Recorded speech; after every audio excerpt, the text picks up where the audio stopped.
I walked away quietly the day I found out my wife had been unfaithful. A year went by before she tracked me down, asking for forgiveness and hoping we could try again. By that time, I had already moved up into the hills to start over. Honestly, I'm not sure why I'm even putting this down on paper, but maybe someone out there will find some clarity in it now that the worst is behind me. I've moved on. Back in February 2018, 3.5 years into our marriage, I discovered that my wife had been cheating. At the time, I had a contract job. It meant I traveled from time to time, but when I wasn't on the road, I worked remotely from our apartment. My wife, on the other hand, was doing well for herself. She held a high-paying role as a director at a tech sales firm. Even though the long hours and my work trips started putting some distance between us, I still believed we had a pretty solid marriage. Things weren't perfect, but they were good enough, or so I thought. We'd first met about 5 years before all that, during a backyard barbecue thrown by a mutual friend. The moment we started talking, we hit it off. I had this feeling that something about my easygoing personality really clicked with her. A few weeks into dating, we were completely head over heels. Every time we'd visit each other's places, it was electric, like we couldn't keep our hands off each other. After about 18 months of dating, we tied the knot and moved into a spacious apartment, saving up for a down payment on a house. But after 3 years of marriage, things slowly began to shift. I still loved her, but I started to notice she'd get irritated over the smallest things. If I ever brought up her late nights at work or those regular outings with colleagues, she'd snap. She was climbing the corporate ladder fast, and she'd tell me that these long hours were just part of paying her dues. That was her go-to excuse. She'd remind me that I wasn't always home either, that I was off on trips myself, so I had no room to complain. Thing is, I only traveled for 3 or 4 days every 5 weeks or so. I told her I could easily cut back on my travel if that would help. But those conversations always went in circles and never really led anywhere. Looking back, I can admit now I had no clue she was cheating. Sure, our sex life had cooled off and she was working late more often than not, but I figured she was just exhausted. It did hurt, though, being turned down every time I tried to be close to her. Still, I didn't see any red flags like secret texting or suspicious phone calls. She had a work phone, but nothing obvious ever happened. She spent most of her evenings holed up in the spare bedroom we'd turned into her home office. Around September 2017, her after-hours work events started happening more often. At first, it was once a week. Then 2. Then 3. I'm not naturally the jealous type, but I'd be lying if I said I didn't notice. I knew other guys probably noticed her too. She's attractive, confident, and in a male-dominated industry. She dealt with a lot of male executives, but she always came across as professional and focused on her career. It wasn't until a month before everything came crashing down that I really started to suspect something. One evening, she stopped by the grocery store on her way home, and I helped her carry in the bags. As I reached into the back seat, something pink caught my eye under the front passenger seat. It was a bra, one of hers. She had a thing for lingerie from a particular brand, so I recognized it right away. And let me tell you, that moment hit me like a truck. She had this little habit: whenever she was really in the mood, she'd take her bra off first, even with her clothes still on. Seeing it hidden there, under the seat, turned my stomach. I had no idea what it was doing there, but I knew it didn't belong. I didn't confront her about it. I carried the groceries into the kitchen, heart pounding so hard I felt lightheaded. Rachel looked at me and asked if I was okay, said I looked like I'd seen a ghost. I just brushed it off and kept my mouth shut. I did my best to keep it together, tried not to let on how rattled I was. But inside I was spiraling. That night and the next day I couldn't stop thinking about it. I started going back in my mind, trying to piece together any signs I might have missed. But aside from the bra, I didn't have a thing. No texts, no names, nothing to go on. She worked in a tall office building downtown, and our city's big enough that even tailing her wouldn't have told me much. So I decided, for the time being, to just push the suspicion aside. I thought maybe I needed to be more present, maybe that would help. So that Friday, I planned something special. Cooked her a nice meal, set the table with our good dishes and candles, even picked up some fresh flowers and a bottle of her favorite wine. I wanted her to walk through that door and feel like someone cared. Like I still believed in us. When she came in, same as always, breezing through the door after work, I showed her the setup. She gave me this half-hearted apology, said she was really sorry but had to head out again. Something about meeting coworkers at a local bar. She said she'd take a quick shower first and maybe have a small bite with me before heading out. I must have gone completely quiet, because inside, something snapped. I won't even try to describe the rage I felt in that moment. I'd had enough. While she was in the shower, I grabbed my work phone and tossed it in the back seat of her car. I'd been thinking about using it to track where she went, and this seemed like the time to try it. Then I went back inside, walked into the kitchen, and dumped the dinner and flowers straight into the trash. She came out of the bathroom looking gorgeous, all dressed up and ready to go. "All right, let's eat," she said with a smile. "Forget it. Just go meet your friends," I told her. She shot me a strange look and asked if I was mad. I told her, "I'm just sad you never want to spend any time with me anymore." That set her off. She snapped back, saying I was overreacting and being childish. I just stood there, taking it all in. I remember muttering something like, "Foolish me," under my breath, because really, I just wanted one simple evening with my wife. She just gave me this smug little smile and walked out the door like nothing happened. The second she drove off, I grabbed my backup phone and started tracking the one I'd tossed in her back seat. About 20 minutes later, her signal stopped moving, right at the bar she always went to with her work crew. Figured I'd go check it out for myself. Sure enough, her car was parked in the lot. I pulled into a spot across the street and waited, hoping to catch a glimpse of her through the window or something. Sitting there in my car, I felt like a total creep, like some guy in a movie tailing his cheating partner. But I kept telling myself this wasn't about being paranoid. I just needed to know the truth so I could finally stop wondering. After about an hour of waiting, I saw her walk out of the bar with some guy. Tall, clean-cut, expensive-looking suit. Definitely someone from her office. He reached out, pulled her in, and kissed her full on the mouth. That moment hit me like a freight train. I went completely numb. My stomach twisted into a knot, and I couldn't even think straight. I watched them head to a different car, get in together, and take off. I followed at a distance, doing my best not to get noticed. And of course, just my luck, they drove straight to a hotel about 10 minutes away. I parked along the curb nearby and watched them walk in holding hands. That was it. I'd seen more than enough. I felt like a fool. My heart was pounding and my hand just started slamming into the steering wheel, over and over again. I couldn't believe this was real. Something inside me just switched off, like I wasn't even in my own body anymore. I don't know if it was shock or rage or both, but I blanked out for a second. When I came to, all I wanted was a stiff drink. That night marked the beginning of a whole new chapter in my life, one I never saw coming. I got in the car and started driving with no real plan. I just needed to get away.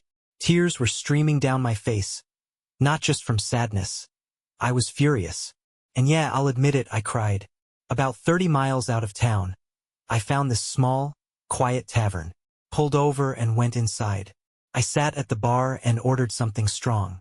The bartender, a middle-aged lady with kind eyes, looked at me and said I looked like someone had just punched the wind out of my chest. She wasn't wrong. I gave her a tired smile and said, "You could say that." Right then, this guy slid into the seat next to me and started chatting. I wasn't really in the mood for conversation, but something about him put me at ease. We talked. One thing led to another, and eventually I opened up about what happened, about catching my wife cheating. I told him straight up that I just wanted to disappear.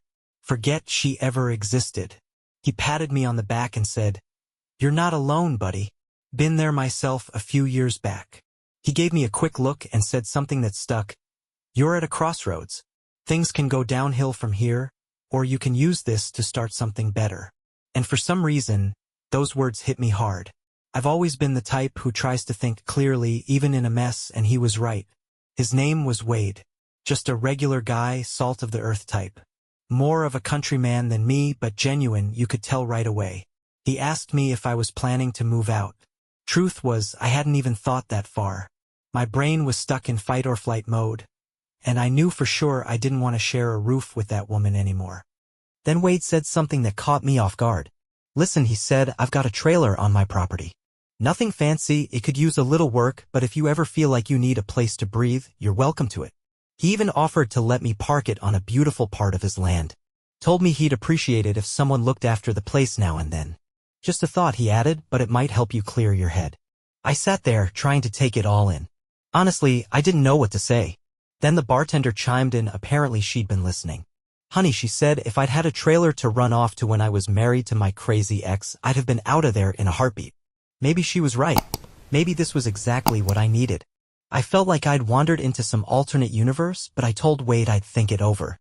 We agreed to meet up again at his place in a few days. On the drive home, for the first time in hours, I didn't feel like I was drowning. I had some perspective. A way out. I didn't know what the future looked like, but I did know one thing for sure: I wanted nothing to do with my wife ever again. Cheating for me was always the one line you don't cross. And she crossed it. When I got home that night, I crashed on the couch. Rachel walked out and asked, "Where have you been?" I turned to her and said, "Where have you been?" She gave me the usual line, "Out for drinks, you know that." I looked her dead in the eye and asked, "Are you having an affair?" She looked shocked for a second, but quickly brushed it off. "What? No. Why would you even ask that?" I told her I'd heard she might be seeing someone at work. "Who told you that?" she asked. I just said, "Someone I trust," and left it at that. She laughed it off and called me ridiculous. Then she accused me of being drunk or crazy. Asked me where I'd been all night. "We're just out drinking with some friends," I replied. She clearly wanted to press me more, but instead she went back to our room and closed the door. I had the truth now. Cold and clear. I knew she'd been lying for months. That night I stayed on the couch. I couldn't close my eyes without seeing her in that hotel with that guy. I felt broken, embarrassed, bedweighted, angry. But then I thought about Wade. And his trailer. And that small sliver of peace it promised. Funny enough, that thought gave me something I hadn't felt all day: hope. Maybe it was just survival instinct, but my fight-or-flight response had kicked in hard, and I was leaning heavy on flight. The next morning, we barely said a word to each other. It was like we were playing house, pretending nothing had happened. I went through the motions of the weekend, but my mind was already gone. A few days later, I drove out to meet Wade. His ranch was beautiful, wide-open land, peaceful. And the trailer? It was actually kind of great. About 26 feet long, fully stocked, and cozy in a way that brought back memories of spring break road trips back in college. Wade accepted the money I offered him for the trailer, though honestly, I felt like I was stealing from the guy. After he gave me directions, I took a drive out to see his place for myself. It was beautiful country, quiet, full of trees and dry brush, with some trails nearby for hiking and biking. Wade's little cabin sat up on a hill overlooking the land. The trailer would have electricity and water, and it wasn't far from the base of the mountains. Wade promised to haul it over and get it set up for me. Over the next couple of weeks, I really tried to get Rachel to just tell the truth. But every time I brought it up, she'd twist it around, make me feel like I was losing my mind. Total gaslighting. I even told her flat out that if I ever found out she was cheating, there'd be no coming back from it. That just made her dig in deeper. She clung to her lies and started lashing out like I was the crazy one. I almost had to laugh at how bad she was at pretending. Part of me wished I'd taken a picture of her and the other guy. But I didn't, so I had no hard proof, just a sick feeling in my gut and a head full of heartbreak. That's when I decided I was done. No more talking, no more begging for answers. I just started quietly making moves. While she was off at work, I began packing my stuff and moving it into the trailer, little by little. I didn't say a word about it. But at least I was doing something. At least I was getting out. I noticed a shift in her during that time. She started acting a little sweeter, maybe even trying to be nicer. But to me, it felt forced and too late. She kept going on those work events anyway, and I was beyond caring. One night, she was getting dressed for another one of her office outings, and I decided to get ready too. She looked at me kind of puzzled and asked where I was headed. I just told her I was meeting some friends, folks she didn't know, lots of talk about work, not her scene. When she started asking more questions, I cut her off, same line she always used on me. That shut her up. "All right," she said, kind of stiff, "have fun." "Oh, I will," I said, and I meant it. I started making new friends, folks I met while working on the trailer, and spending more time with Wade and his people at the bar. His family and friends were warm and genuine. They made me feel human again. At some point, I also made a promise to myself to ease up on the drinking. It would have been easy to fall into that hole, but I didn't want booze to be the thing that carried me through this.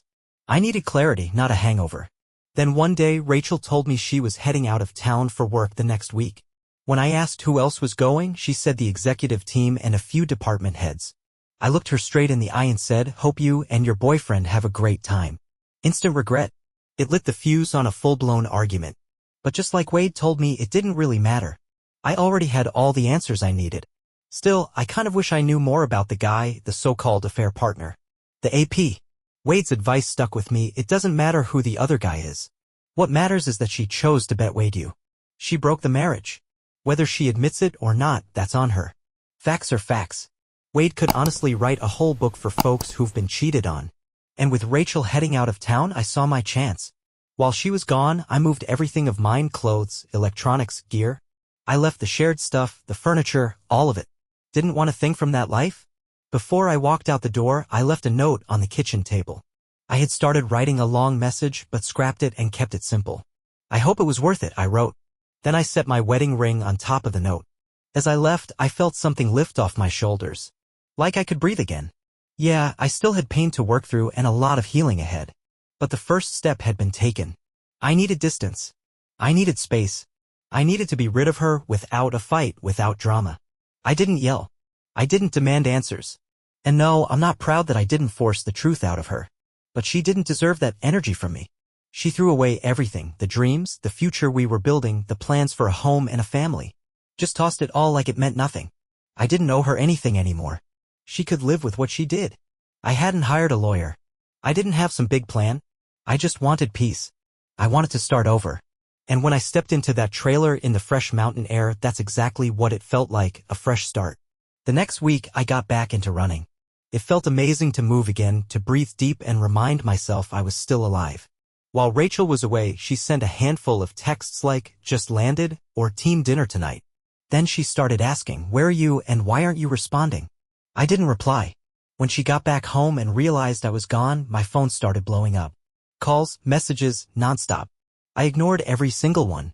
Her mom even tried to call me after the first day, but I didn't answer. She didn't reach out to my dad, we're not close, and he's really the only family I still have around. A week passed. Still nothing from me. That's when her messages started sounding more desperate. What is this? She wrote. We need to talk.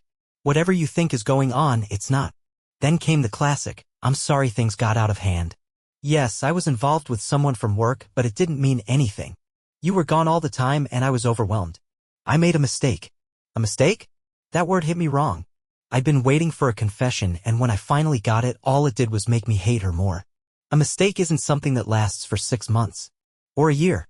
A mistake doesn't kiss you in a parking lot and walk you into a hotel room. Her texts turned into pleas. She begged me to come home. To fix it. To talk. I didn't reply. Weeks went by and I kept my distance. I didn't want her to know where I was. I didn't want her sniffing around, bringing her storm into the one place I felt calm. Then the tone changed. The messages got nasty. You're a coward. You disappeared without a word. You don't even care about us. Come home, please, she texted. We need to talk. Where are you? I can come to you, Logan. Please, let's fix this. Yeah, no. I don't remember all the messages exactly, but they all felt the same, half-baked excuses and a sprinkle of guilt. There wasn't any real regret. I read them, let them roll through my mind for a second, then let them go. One eye in, one eye out. Eventually, I changed my phone number. I was done with the constant buzzing, the endless attempts to reel me back in. June 2018 update. Rachel finally emailed me. Said she'd hired a lawyer and was filing for divorce. I shot back a simple reply. Sounds good. That opened the floodgates. Email after email rolled in, asking if we could meet, talk, clear things up. She promised that if I agreed to an uncontested divorce, she'd stop bothering me. Turns out she didn't really mean that. Surprise. But after a few months of paperwork and legal back and forth, it was finally over. Official. Clean break. After I moved out of the apartment, I never saw her again. Funny enough, I think she was more bothered by that than I was. Neither of us got real closure, but I was okay with that. For a while, thoughts of her would sneak up on me. A song on the radio, a memory tied to some random place. And yeah, it would sting for a moment. But eventually, I just stopped thinking about her. Update 2. Now that the divorce is finalized, life's actually pretty damn good. I met someone. A sweet girl who lives just down the hill from me. I ran into her on the trail while I was out for a jog. Helped her change a flat tire, and we hit it off from there. She's a few years younger than me, full of life and honestly just adorable. Calls me her mountain man, and loves how simple and quiet my life's become. I'm not rushing into anything, but I also haven't sworn off love. I'm just letting it unfold. And no, I'm not moving out of the trailer anytime soon. I love it here. The air, the silence, the freedom. Getting rid of the excess made everything easier. The grief, the drama, the memories of my ex. Look, I know everyone handles betrayal differently. I was lucky in a way, 3 years into marriage, no kids. I was able to walk away. And let me say this loud and clear. You do not have to stay with someone who cheats. You're allowed to choose yourself. If you're going through something similar, don't overthink it. Keep living. Keep building yourself back up. It does get better. I've rewritten this story a few times just to get it right, and figured it was time to post an update, especially about what happened recently. See, I'd moved a good 2 hours away from where Rachel and I used to live. But last weekend, I was sitting in a little coffee shop I frequent in the nearby town, and I saw her. I don't think it was a coincidence. I managed to get out of there before she spotted me. But it shook me. Third update. It was the following weekend. I went into town for groceries, stopped at my usual coffee spot. I was finishing up some work using their free Wi-Fi, just typing away, minding my business. When I walked out and headed to my truck, I heard someone yell, "Logan!" I turned, and there she was, Rachel, waving like it was a damn reunion episode. I froze. It was like the universe had set up this ambush. She rushed across the street, and I just stood there, not knowing whether to run or stand my ground. She reached out her arms like she was about to hug me. I instinctively threw my hands up, palms out, stopping her in her tracks. She looked hurt, like I'd punched her in the gut. Then she said, "I've been looking for you, Logan. I heard you moved out here. I needed to see you. Can we talk?" I felt like a caged animal, but something made me agree. "All right," I said. "Let's find a bench." When she asked to come back to my place, I shut that idea down fast. No way. We found a spot outside a small shop and sat on a bench. She started off by complimenting me. The beard, my body, how fit I looked, said I'd changed. And she liked it. She was dressed like she used to when she was trying to turn me on. Tank top, tiny white shorts, hair in a ponytail. I could tell exactly what she was trying to do, but I kept my guard up. I wasn't falling for it. She finally got around to the apology. Said she was sorry for everything. That karma had come back around real hard. Turns out, after I left, things fell apart for her. The company found out about the affair, and things got so tense she eventually quit. The affair partner, the AP, was engaged at the time. He threw her under the bus to save his own skin and got transferred. She told his fiancée the truth, and their engagement fell apart. That's when she started crying. Head down, sobbing. I didn't say a word, just looked away while she let it out. Then she straightened up and locked eyes with me. "What do you want from me?" I asked, flat. She said she didn't mean for any of it to happen. Claimed office politics and pressure pulled her in. That AP charmed her, used his influence to lure her. She said she felt like they were both taking advantage of each other. I told her she cheated. Plain and simple. She nodded. Said she knew. Claimed she'd planned to confess. That she drank after work just to cope with the guilt. That when I left, it felt like her heart exploded. And she'd never felt so alone. She said she ended things with AP the moment I was gone. Then she spent months trying to find me, hoping for one last shot, a fresh start. Even though the divorce was final, she said she still wanted to try again. I just stared at her. Then I let it all out. You don't get to show up and pretend none of it happened. You don't get to sweep away the damage and ask for a do-over. You made your choice the moment you stepped outside our marriage. That was the end. I told you back then. Cheating is the line. No second chances. No forgiveness. This relationship? It's over. You ended it. The moment you chose to betray me, you killed everything we had. I could hear my voice rising, people starting to glance over. I didn't care.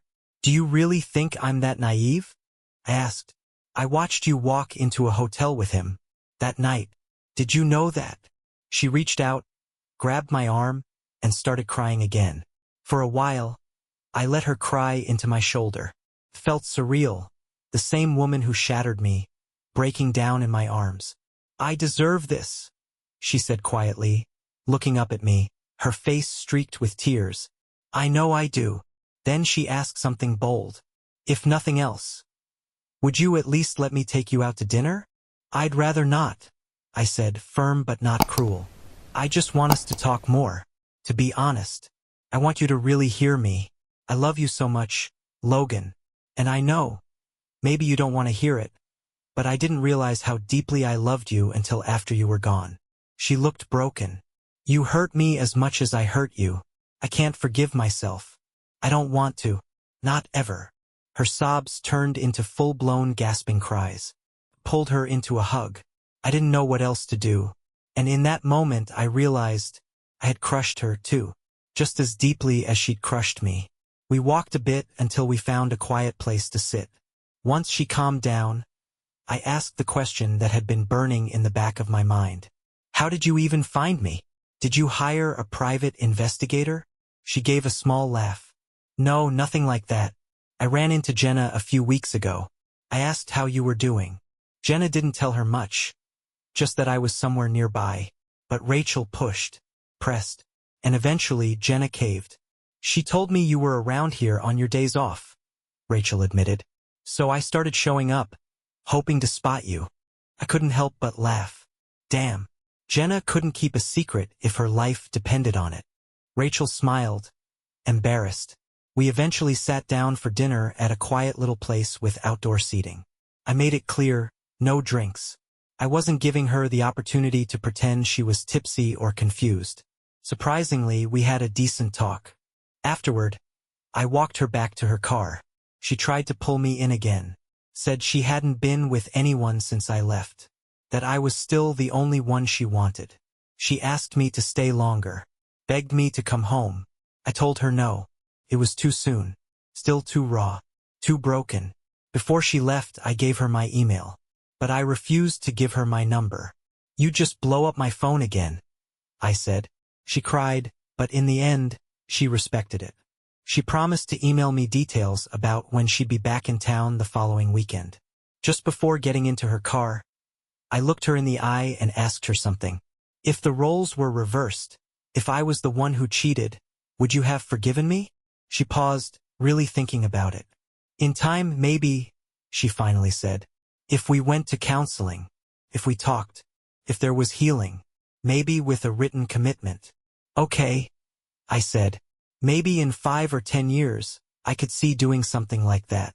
I'd wait, she replied, taking both my hands. Her voice was steady. God damn it, Logan. I will always love you, and I'll do whatever it takes to prove it. That hit me hard.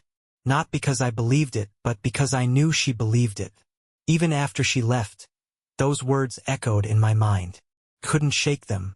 Still, I couldn't see us getting back together. Not now. Maybe not ever.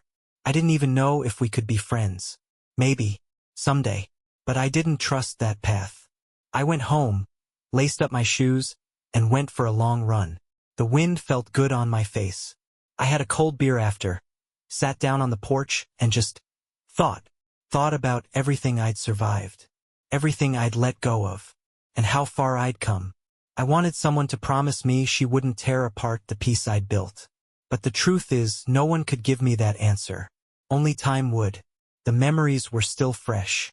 The pain hadn't faded entirely. But I had something now that I didn't back then. Space, clarity, and a second chance, one I gave myself. Final update. This'll probably be the last time I write about all this. When I first shared my story online, moderators kept pulling it down. I guess it hit a nerve. Here's the bottom line. I ghosted my ex-wife for over a year. She eventually tracked me down.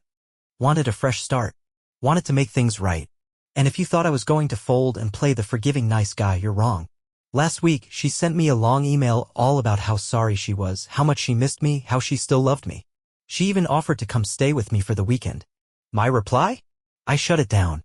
Told her clearly I wasn't interested in reconciliation. I'm happy on my own. I've got a quiet life, surrounded by trees and space, and I don't feel like changing a thing. I'm 32 now. Not rushing anything.